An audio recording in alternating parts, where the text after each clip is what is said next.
How's it going, everyone? As always, God bless you and thank you for being here. I'm Gage and this is Candy Coral Aquatics. So I know, guys, it's been a long time since I uploaded a video. If you remember right, I did have heart surgery back in February. Unfortunately, there was a bunch of complications.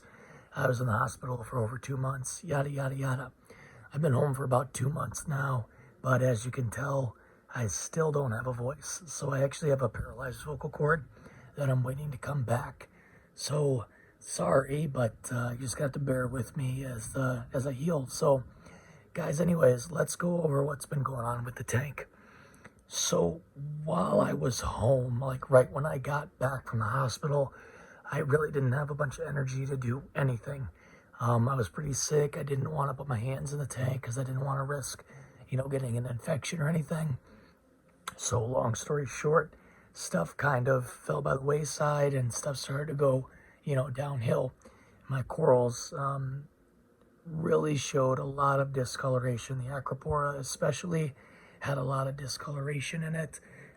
So I pretty much started from bare bones again and kind of worked my way up as I felt better.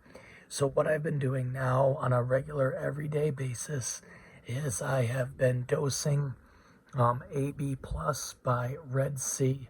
So if you guys are not familiar with the AB Plus by Red Sea, it is a liquid supplementation that has all the carbohydrates, amino acids, fatty acids, proteins, things like that are very easily absorbed by the corals. It's not anything that the corals have to necessarily capture. They can actually just absorb it because this is a liquid. Now, I do have some type of an algae growing in my tank, which is because of the neglect that I, put on the tank while I was sick. It's kind of a weird algae, like it doesn't grow anywhere on my rocks, which I'm thankful for. It sticks to the glass. So on the back side of the glass, you might be able to see it in this video. It's really long, like green, hairy algae. I don't know if it is a type of hair algae or what it is, but I just pull it out and throw it away. If it grows back, I pull it out, throw it away. I'm sure that my phosphates and nitrates are still a little bit elevated because I'm still having a hard time doing water changes. Like I lost a lot of strength, a lot of weight, which I'm trying to get back. So, carrying jugs up and down, it's kind of hard for me to do. So, anyways, let me go ahead and show you guys what I'm dosing, and then I'll show you what the corals look like.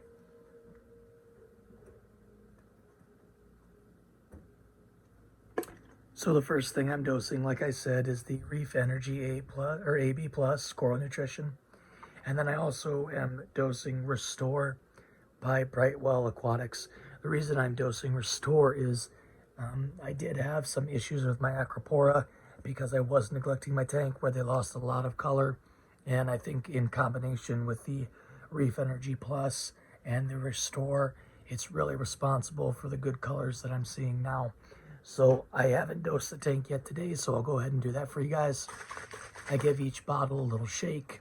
I do 5 milliliters of the Restore by Brightwell Aquatic, which is just a cap full.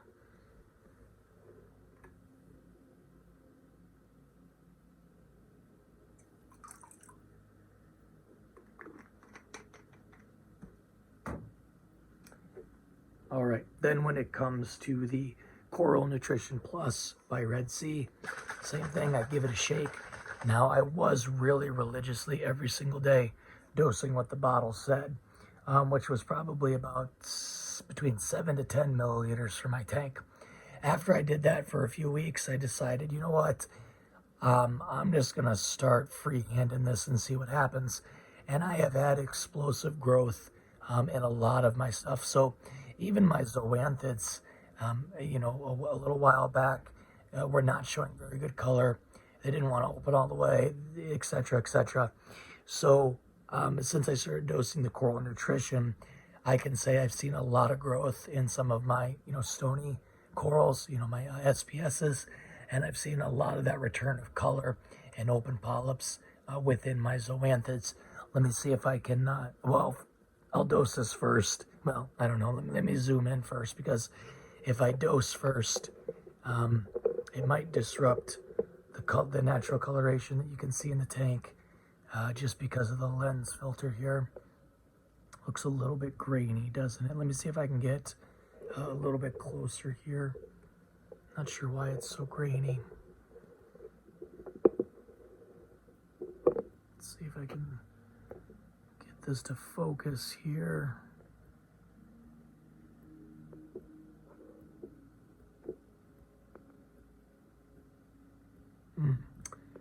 It's not really looking that great, is it? Wonder if I got dust and stuff on this lens. It's very possible. All right, give me 1 second, guys. I apologize. I just want to show you the coloration in some of this coral here.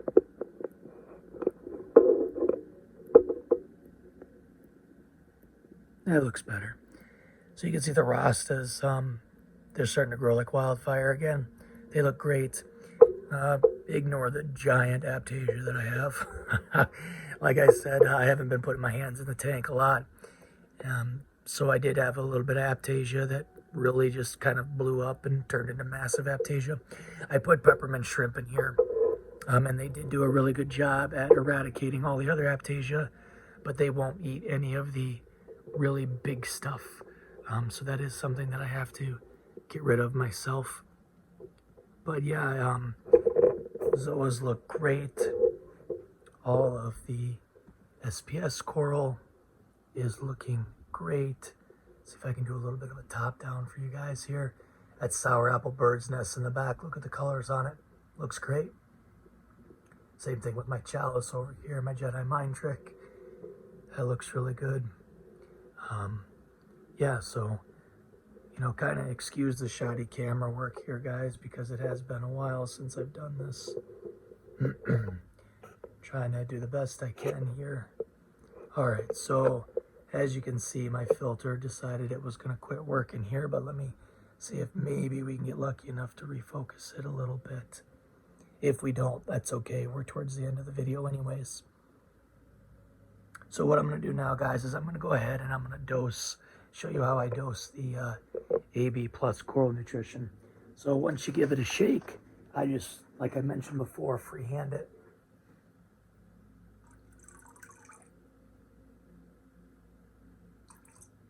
And that's it.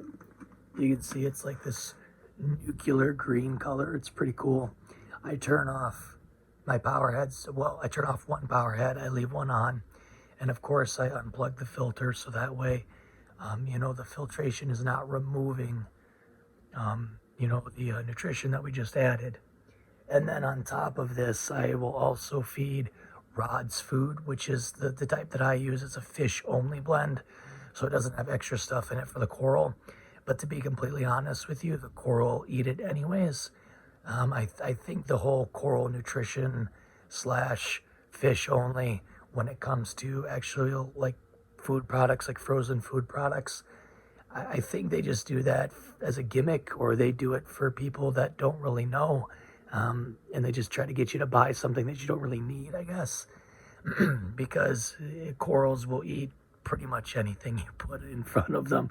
They'll eat Mysis shrimp, they'll eat brine shrimp, you know, reef roids, powdered foods, pellets, the list goes on. So, you know, don't think that you have to buy frozen food with a coral mixture in it. That's just not true. If you have corals like, you know, small polyp corals, or corals that need, you know, small, very small filtered food kind of particulate, then yeah, you might want to go out and especially buy something for them like reef roids or reef chili from Bulk Reef Supply, something like that. But for the majority of corals, they're going to get something from everything that you put in the tank. I think I showed you guys a torch coral that I have, but if not, here it is down there. It's gorgeous. I love it. Purple, gold, green. It's kind of like a mint green. Oh, it's sweet. Very good looking coral. But anyways, guys, that's it. That's going to be all for today. I will be coming out with more videos soon. So as long as the voice doesn't bother you guys, I'll go ahead and start making some more videos for you. But that's what I've been doing, guys. Just a little bit of the, you know, Coral Nutrition AB Plus, and then the Restore by Brightwell Aquatics. And I truthfully have seen a major difference in my coral. So until next time, guys, take care and God bless.